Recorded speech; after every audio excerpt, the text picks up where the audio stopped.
fighting, platforming, multiplayer online games, and 3D dungeon strategy. In the past, making prototypes for 4 completely different genres would take years of hardcore technical grinding for a solo dev. But what if I told you that in 2026 you don't need to know a single line of code? You just chat with an AI and it builds them all for you. Before we dive into the games, let's clear up a massive question that confuses almost every beginner.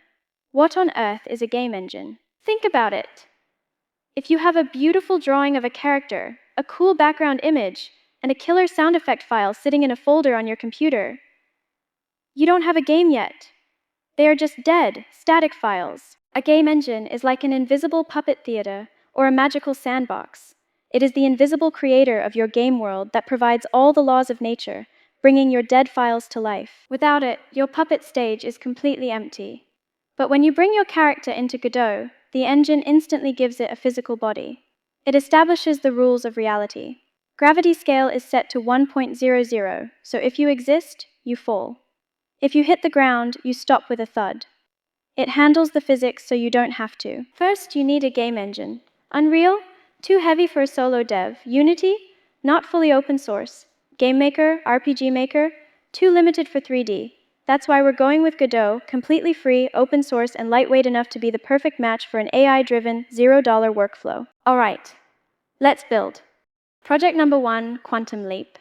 This is a vertical platformer where you bounce upwards and stomp enemies to survive.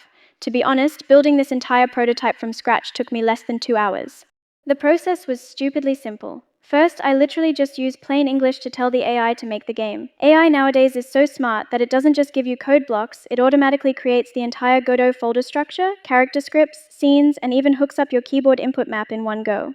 Of course, when it first comes out, there will usually be a few minor bugs. But that's fine. You just keep communicating back and forth with the AI. You give it feedback, it makes the tweaks, and after a few quick rounds, the game loop runs flawlessly. Once the core mechanics were solid, step 2 was just dropping my 3 assets directly into the chat and telling the AI I have these 3 assets, help me apply them. The moment the AI mapped the artwork, the game was fully playable. Since the core logic isn't overly complicated, once you clear those initial small bugs through chat, the development is blindingly fast. First game, done. Project number 2 is a multiplayer poker game. If you don't know what a network game is, think of it like playing catch online. When I deal a card on my screen, it magically flies through the internet and lands right on your screen. For beginners, building this from scratch feels like a terrifying boss fight. But I just gave the AI my exact specs, answered a few step-by-step questions, and it instantly generated all 13 core files for me. After repeating a few quick chat revisions to clean up some initial bugs, the network loop was perfectly running. Project number 3 is a 3D dungeon crawler. For this one, I completely flipped the development process. I went to itch.io, grabbed a beautiful pack of free 3D board game assets, and threw them at the AI to see how we could fully utilize them. It instantly put on its game designer hat and mapped out a perfect tactical dungeon crawler around my models. But 3D development is never that simple, and the initial build broke immediately with a messy window frame size issue that squished the whole UI. The craziest part? I just took my hands off the keyboard and let the AI take full control of my project. As you can see in this recording, I didn't touch a thing. The AI literally took over my screen, hunted the scaling bug down, patched it, and got the game running flawlessly. By this point, I don't know if you've noticed, but even though AI coding is incredibly powerful, without actual game mechanics, stunning visuals, or music, it really is absolutely nothing. So now, let's take on the ultimate challenge. Without spending a single dime, meaning we only use free trials and daily free credits, we are going to build our final boss project, Street Fighter. Step 1, Art. I used Gemini to generate my fighter and stages, but Google adds an annoying AI star watermark. For the green screen character, I just copied a small green square and pasted it right over the star. For the complex background stages, I grabbed Canva's 1-month free trial, dropped the image in, clicked it to open the editor, selected Magic Eraser, brushed the star purple, and wiped it out completely. Step 2, Animation. Take your clean green screen character over to labs.google/fx/tools/flow. They give you 50 free credits every single day. Hit New Project and open the video panel at the bottom. Make sure to toggle on video, click Ingredients, set it to 16:9 widescreen, and select 1x. Switch the model to VO 3.1 Lite. It only costs 10 credits per generation. Finally, just drag your character in, type your action prompt, and hit generate. Step 3. Slicing assets. Open up Blender and jump straight into video editing. Drag your AI video right onto the timeline and crop it down. Over in the output settings, set the frame length to around 20 so the animation loops perfectly.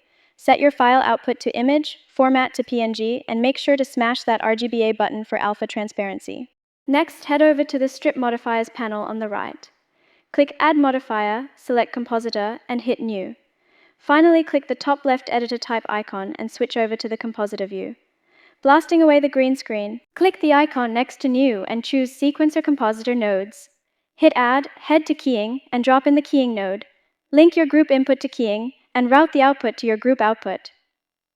Now click the Key Color box, grab that eyedropper tool, and sample the green right off your character. Boom, instant transparency. Finally, hit Render at the top, click Render Animation, and you're good to go. If Blender's keying isn't clean enough, we can just ask AI in the prompt to make the background of every image in this folder transparent all at once. I downloaded Ken's complete fight sprite sheet, 29 animation frames. I dropped the entire folder straight into Claude and told it to swap out the character's fighting moves.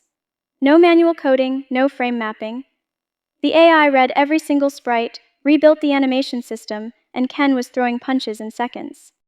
The same 3 steps. Generate the character image, generate the motion video, then cut it in Blender. Works for every single animation. Walk, run, jump, attack. One workflow. Unlimited moves. The final step. Injecting the soul with background music. We just ask AI to draft a professional music style prompt and paste it into Suno AI. Look at that, an energetic arcade fighting track generated instantly. With the prompts ready, I headed over to Suno, pasted them in, hit create, and just like that, the game had its own original soundtrack. No composer needed. Listen to that! When the hype music from Suno, the core mechanics handled by AI, and the custom video-generated animations come together seamlessly in the engine, that shift from boring to mind-blown is the most beautiful part of game development. A fully customized Street Fighter prototype is complete. I've placed the game link down below, so feel free to check it out and give it a try. Alright, that's everything for today's video. If you found this helpful, hit like, subscribe, and turn on the bell so you don't miss the next one. See you. Bye-bye.